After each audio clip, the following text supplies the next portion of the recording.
শেষ ম্যাচে যেন টাইগারদের দারুণ প্রত্যাবর্তন।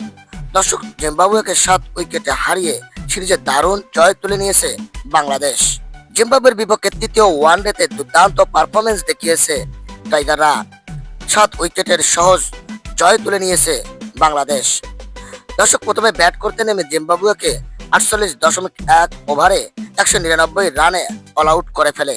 বাংলাদেশের বোলাররা শুরু থেকে নিয়ন্ত্রিত বোলিং করে প্রতিপক্ষকে বড় রান সংগ্রহ করতে দেননি। নিয়মিত উইকেট বিরতিতে তুলে নিয়েছেন ম্যাচের নিয়ন্ত্রণ নিজেদের হাতে। 200 রানের লক্ষ্য তাড়া করতে নেমে বাংলাদেশ আত্মবিশ্বাসী ব্যাটিং করে। ওপেনারদের ভালো শুরু এবং পরে ব্যাটারদের দায়িত্বশীল ইনিংস।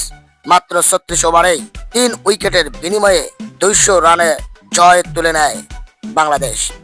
এই জয়ের মাধ্যমে বাংলাদেশের ব্যাটিং, বোলিং এবং ফিল্ডিং 3 বিভাগেই নিজেদের শক্তিমত্তা প্রমাণ করেছেন। বিশেষ করে টপ অর্ডারে ব্যাটারদের ইতিবাচক ব্যাটিং এবং বোলারদের নিয়ন্ত্রিত পারফরমেন্স ছিল জয়ের মূল চাবিকাঠি। এই জয় দলের আত্মবিশ্বাস আরো বাড়িয়ে দেয় এবং ভবিষ্যৎ ম্যাচগুলোর জন্য ইতিবাচক বার্তা দেয়। আপনাদের মতে এই ম্যাচে বাংলাদেশের সেরা পারফর্মার কে ছিলেন? মন্তব্যে জানাবেন।